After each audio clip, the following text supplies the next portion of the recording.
So hi guys, up until this point we've been talking about adding vectors in 2 dimensions, but the problem with that is that we've only been adding them up in the exact y direction and the exact x direction, which actually makes the problem quite a bit easier.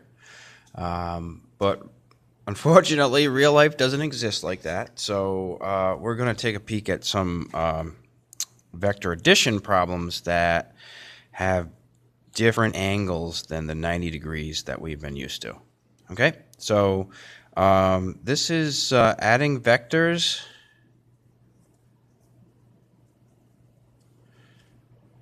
at non-90 degree angles. Okay, so let me just give you some examples, and I'm just going to do it graphically at this point. Okay, let's say I have a vector here.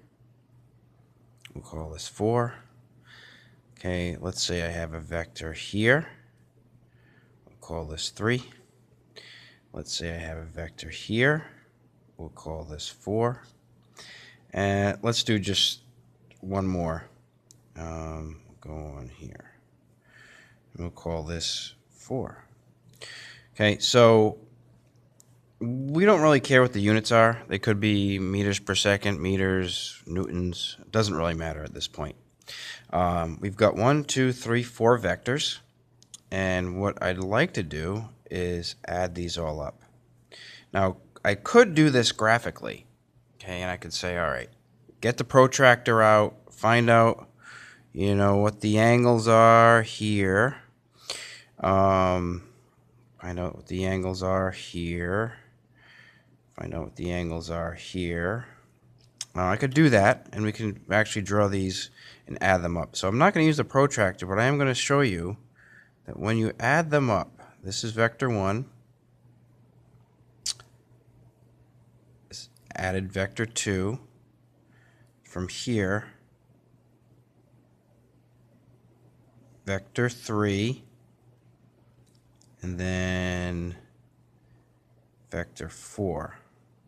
Okay, so my graphical, which I'm going to actually take and I'm going to box in for you, my graphical representation of this shows the resultant from the beginning to the end.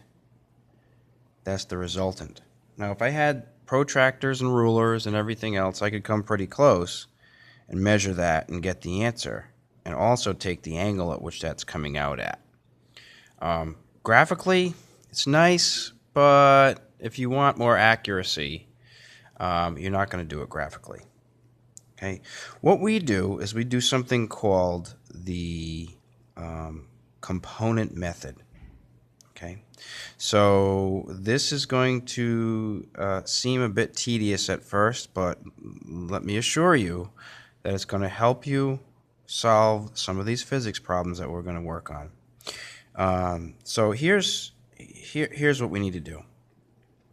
Rather than adding them up graphically like this, okay, and then measuring this and then get some angle here, let's take, and what we're going to do is we're going to resolve these vectors. Okay, we're going to resolve vectors.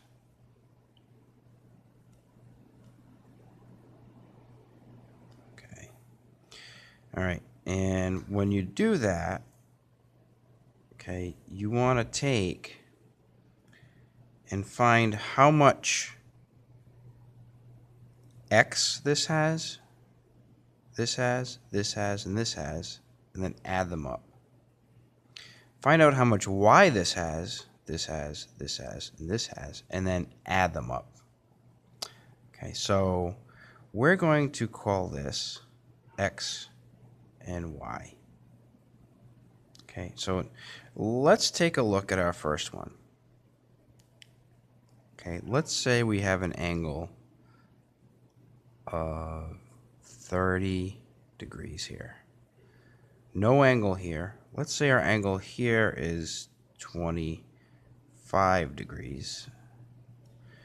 Let's say our angle here is 40 degrees. So we got a 30-degree angle, a 25-degree angle, and a 40-degree angle. So we want to find out how much x and how much y we have. Now, if we make a little chart, okay, and we have a way to do this, it becomes very easy. Okay, here's how we do it.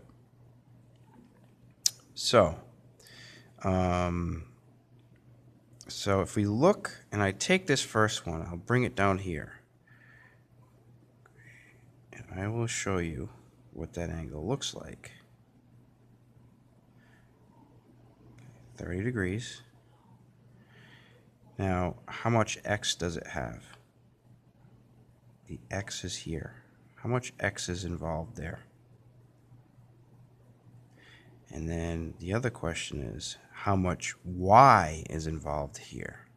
So it goes up and it goes over. So we have a number here, 4. Okay, so we can actually use these two numbers to find out what x is and what y is. Okay, so let's do that. Opposite hypotenuse. Opposite hypotenuse, OH.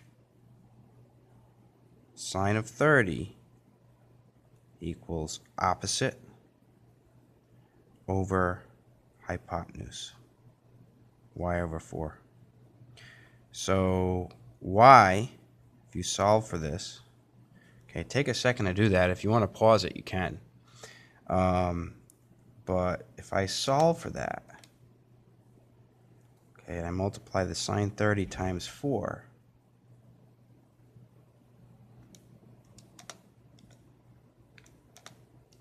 I realize that y side is 2. Okay, y side is 2. Okay, so I got that information here for my first one. Y side is 2. Now, to get the x side, adjacent in hypotenuse, cosine 30 equals adjacent over hypotenuse. So take a second to pause if you need to, but I'm going to solve for cosine for the x part of this.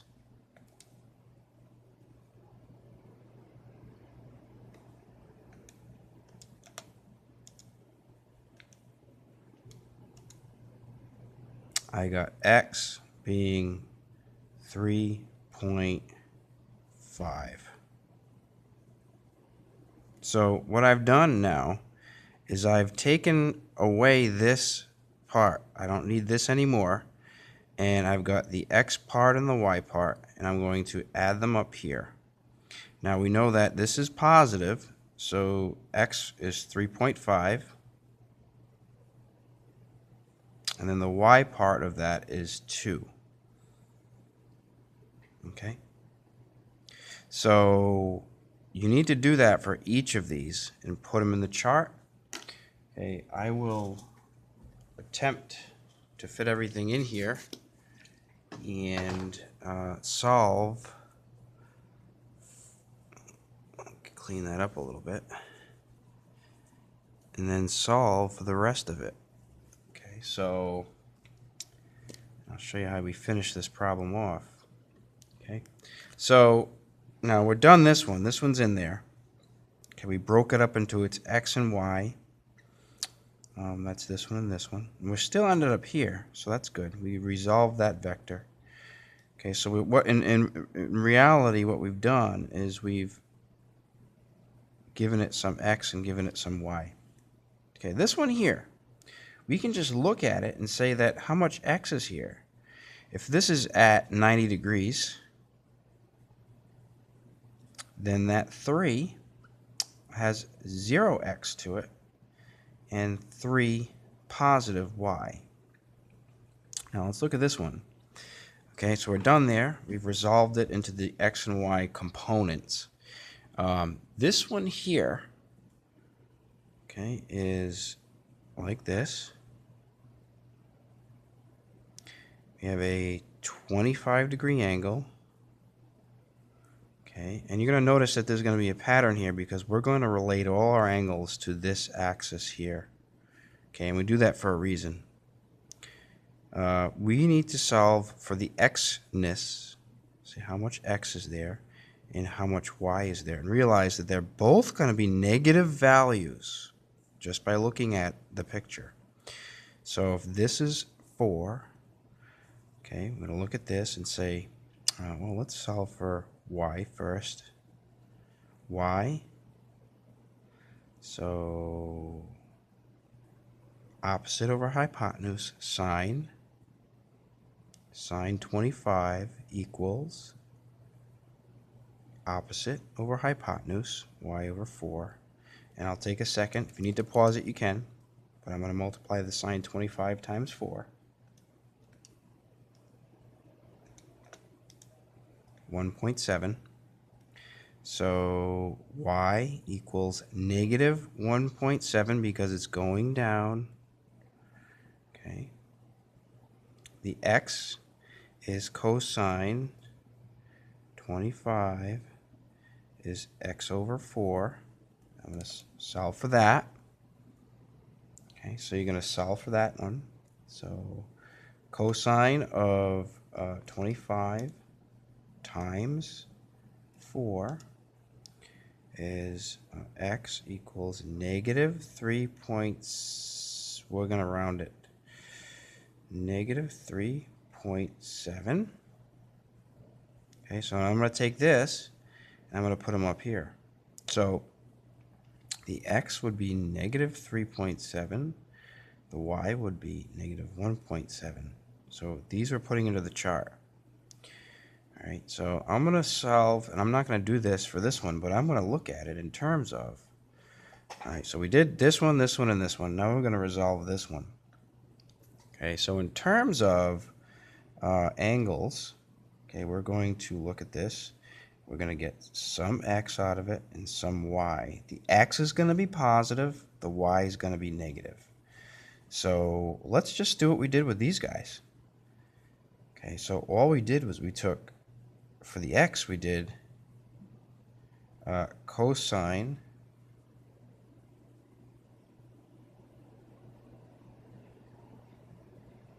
40 times 4. And this one we did sine 40 times 4.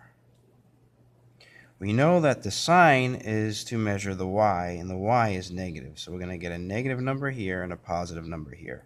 So cosine 40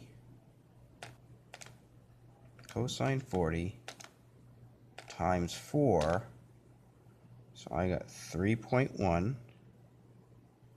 We know that the x part, this is x part's positive, keep it positive. And then sine 40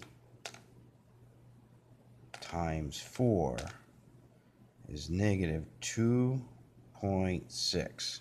So now we've resolved all of those vectors completely. And I just put in the last one, this is how you do it. So we had to do this at first, but now you know that getting an x and a y is x is simple as cosine, y is simple as sine. As long as you are in relation to this x-axis with your angle.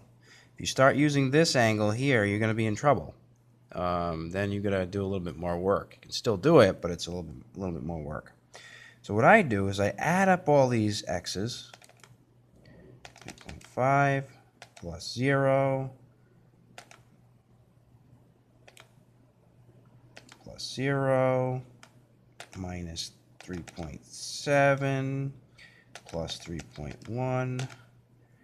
Okay, we get an x part of 2.9, and then the y part, okay, will be 2 plus 3 minus 1.7 minus 2.6. Y is 0.7, positive 0.7. So what I do with this information is I've found it and I've resolved the vectors into x and y, And I'm going to take and I'm going to draw a final answer here. So my final answer is it's got positive 2.9, and then added to that is a very small 0.7. So the answer, okay, is here, from here to here, and that's our resultant. So we're going to use Pythagorean Theorem to find out how big the result of adding all these vectors is. And let's just take a peek at it and see. So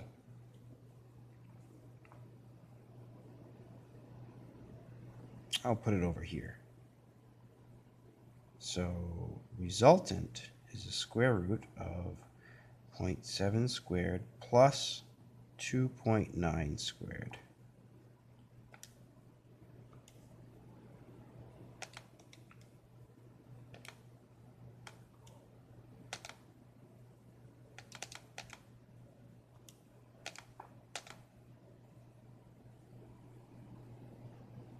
Okay, so I ended up with a resultant of 2.98 at, and then we got to figure out that angle, opposite over adjacent,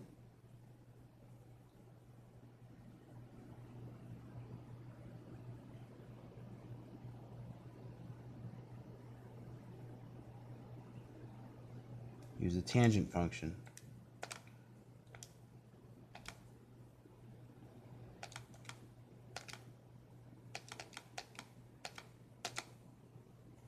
That angle is 13.5 degrees north of east. Okay, there's the east line. It's north of east. So 13.5 degrees. Actually, let's round it to 13.6 degrees north of east. And that is how you resolve vectors. And you will need some practice with this. I've got some problems for you to try. And thank you for listening, and have a great day.